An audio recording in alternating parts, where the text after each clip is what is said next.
Selamat datang di channel Pemuja Malam. Jangan lupa like, share, and subscribe ya. Terima kasih. Chapter 38. Tidak peduli jika dikatakan gila.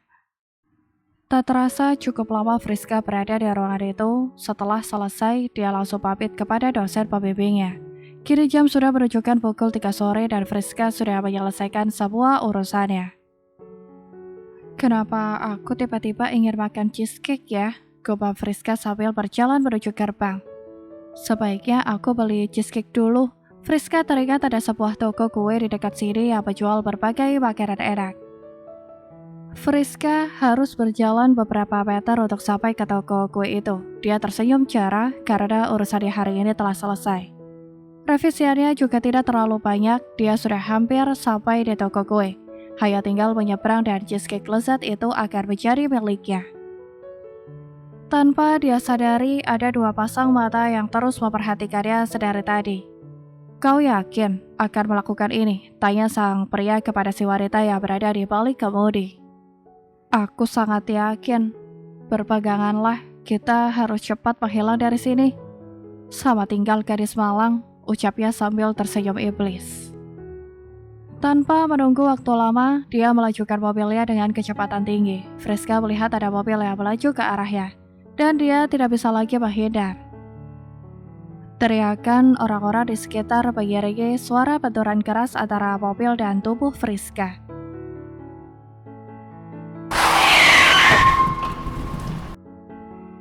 Tubuh Friska melambung ke atas lalu terpelanting dengan sangat kuat. Dia tergeletak dengan darah segar yang mengalir dari kepala dan bagian tubuh lainnya. Friska mengingat wajah Vano dan juga Ardigo sebelum matanya benar-benar tertutup. Kejadian itu terjadi sangat cepat, dan mobil yang dikendarai oleh Felicia langsung melaju kencang meninggalkan tempat itu. Hati-hati Felicia, Jerry ketakutan karena wanita itu membawa mobil seperti orang kesetanan. Diam kamu, kita harus segera pergi dari sini, ujar Felicia dengan nada khawatir dan ketakutan. Mereka terus melaju kencang tanpa menyadari ada sebuah mobil yang mengikuti mereka. Aku akan menangkapmu dan kau harus membayar mahal, Baji. Umpat Andre. Dia terlihat sangat emosi dan juga sedih di saat bersamaan. Dia tiba bertepatan dengan Friska yang ditabrak oleh sebuah mobil. Andre sempat melihat sekilas wajah Friska yang bersimbah darah. Namun dia tidak bisa langsung turun, dia harus mengejar keparat yang sudah berani mencelakai Friska. Maafkan saya, Nona. Saya janji akan mengejarnya ke ujung dunia sekalipun, janji Andre. Di dalam mobil, Andre mencoba menghubungi orang-orangnya untuk ikut melakukan pengejaran. Dia sudah membagikan lokasinya agar timnya bisa segera menyusul. Aksi pengejaran itu sudah semakin jauh, dan di saat jalanan mulai lengang, Andre menancap gasnya dengan kecepatan paling tinggi untuk bisa menyalip mobil yang sudah menabrak Friska. Mobil yang dikendarai oleh Felicia mendadak berhenti untuk menghindari mobil yang sudah melintang di hadapannya. Sial, kenapa dia ada di sini? Tanya Felicia ketakutan saat melihat Andre keluar dari mobil dengan tampang sangarnya. Dia tentu saja mengenali Andre yang merupakan sekretaris pribadi Ardigo. Dan tak lama kemudian mobil Felicia sudah dikerumuni oleh sekelompok pria berseragam hitam. Apa ini? Mereka siapa? Felicia sangat panik dan ketakutan. Andre mulai mengetuk pintu mobil dengan keras dan tidak sabaran. Mau tidak mau Friska dan Jerry keluar dari mobil. Andre cukup terkejut mengetahui bahwa Felicia lah pelakunya. Kau. Ardigo terdiam mematung dengan pikiran kosong. Kakinya terasa lemas dan tubuhnya seketika mati rasa. Napasnya tercekat dengan detak jantung yang tidak karuan. Dia baru saja menerima panggilan dari Friska. Namun yang terdengar bukanlah suara indah sang istri, melainkan seorang pria yang mengaku sebagai petugas polisi dan memberitahu bahwa Friska mengalami kecelakaan tabrak lari. Ingin rasanya dia tidak percaya, namun ini benar terjadi adanya. Saat kesadarannya telah terkumpul, Ardigo dengan langkah cepat langsung berlari keluar dari kantor. Para karyawan terlihat kebingungan melihat Ardigo yang berlari kencang di sepanjang lorong kantor. Dengan berusaha tetap kuat, Ardigo menancap gas menuju rumah sakit. "Aku mohon bertahanlah, Friska. Tunggu aku," gumam Ardigo sepanjang perjalanan. Rasa khawatir, takut, dan juga terkejut bercampur menjadi satu. Baru 2 jam yang lalu dia masih mendengar suara Friska, dan sekarang gadis itu mengejutkannya dengan berita kecelakaan. Semua kendaraan terasa bergerak dengan lambat dan sungguh Ardigo sangat tidak sabar untuk segera sampai di rumah sakit. Suara klakson sudah puluhan kali dia bunyikan agar orang dapat memberinya jalan. Seumur hidup Ardigo, dia tidak pernah menyetir dengan ugalan seperti itu. Setelah sampai di rumah sakit, Ardigo langsung berlari menuju meja informasi untuk menanyakan ruangan Friska. Lutut Ardigo semakin lemas ketika mengetahui bahwa Friska berada di ruangan ICU dan dalam keadaan koma. Ardigo langsung menuju ruangan tersebut dan di depan ruangan itu sudah berdiri beberapa orang pria berseragam polisi. "Pak Ardigo, Anda sudah di sini," sapa seorang polisi. "Bagaimana keadaan istri saya, Pak?" tanya Ardigo langsung. "Istri Anda mengalami kecelakaan yang lumayan parah, dan sekarang dokter sedang berusaha menyelamatkannya. Kita berdoa agar Nyonya Friska bisa segera melewati masa komanya." Ardigo terduduk lemah di kursi tunggu rumah sakit. Pikiran buruk mulai melintasi pikirannya. Tak lama kemudian Andre datang dan langsung mendekati Ardigo. Dia juga sedikit membungkuk memberi hormat kepada para polisi tersebut. "Terima kasih banyak Pak sudah membawa Nona Friska ke sini." Sama Pak, sudah tugas kami." "Ini tas yang berisi barang Nona Friska," salah satu polisi itu menyerahkannya kepada Andre. "Kalau begitu kami akan kembali ke kantor untuk mengusut kasus ini.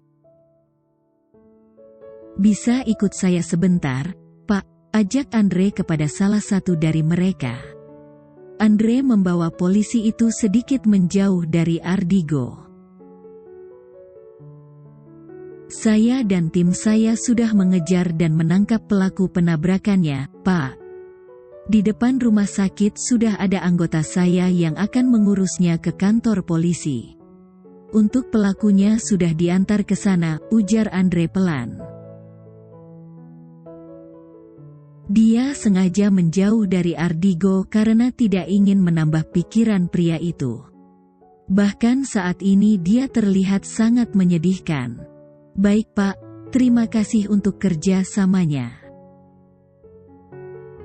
Mohon diproses dan berikan hukuman yang setimpal kepada pelaku, Pak.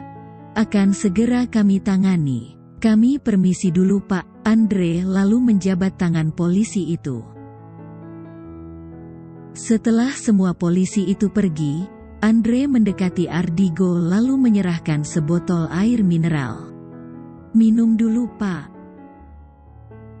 Ardigo menerimanya dan hanya meminum sedikit. "Kenapa mereka lama sekali? Friska baik saja kan, Andre?" Mata Ardigo mulai berkaca-kaca. Andre dapat melihat dengan jelas ketakutan di mata pria gagah itu. "Tenangkan diri Anda, Pak. Nona Friska pasti akan baik saja, dia wanita yang kuat. Dokter sedang melakukan yang terbaik untuknya," ujar Andre sambil menepuk pelan bahu Ardigo. Tak lama kemudian pintu ruangan terbuka dan keluarlah beberapa orang dokter dengan gestur aneh. Mereka tentu mengenal Ardigo. Selain pengusaha besar, dia juga memiliki beberapa saham di berbagai industri, termasuk rumah sakit ini. Bagaimana keadaan istri saya, Dok? Dia sudah melewati masa kritisnya, kan? Apa dia menanyakan saya dan anak kami? Dia baik saja, kan? Tanya Ardigo menggebu-gebu. Dokter dengan pembawaan tenang itu tidak langsung menjawab. Saya harap Anda bisa sabar dan mengikhlaskannya. Kami sudah berusaha semampu kami untuk bisa menolong Nona Friska, namun Tuhan lebih menyayanginya. Kecelakaan yang dialaminya cukup parah dan dia juga kehilangan terlalu banyak darah. Kami minta maaf Pak, tapi Nona Friska telah meninggalkan kita semua.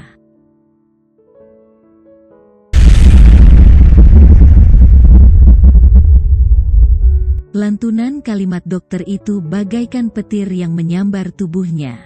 Ardigo merasakan tubuhnya kaku dan tidak bertenaga. Dia bahkan hampir tumbang jika saja Andre tidak menahannya. Andre juga sama terkejutnya. Dia tidak ingin mempercayai ini, namun itulah kenyataannya. Saya permisi dulu, Pak. Anda bisa menemui jenazah istri Anda sekarang, pamit dokter tersebut dengan wajah penuh keprihatinan. Ini tidak mungkin kan, Andre? Saya hanya bermimpi kan? Saya tidak benar mendengar itu kan tadi? Friska masih di kampus kan? Tanya Ardigo dengan wajah linglung.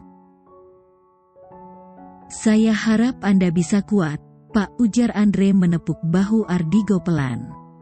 Dia tidak tahu harus berkata apa karena memang itulah kenyataannya. Ardigo langsung masuk ke dalam ruangan itu dan melihat tubuh Friska yang terbaring lemah di atas brangkar. Kepalanya dililit dengan perban dan terdapat luka di tubuhnya. Dan alat penunjang kehidupan masih terpasang di tubuhnya. Sepertinya perawat akan melepas alat itu sebentar lagi. Friska, ayo bangun, ujar Ardigo. Ayo bangun dan kita pulang. Sepertinya para dokter itu tidak sepintar yang saya pikir. Mereka malah mengatakan bahwa kau telah tiada. Jadi ayo buka matamu dan katakan bahwa mereka salah. Ayo bangun Friska, panggil Ardigo dengan suara meninggi.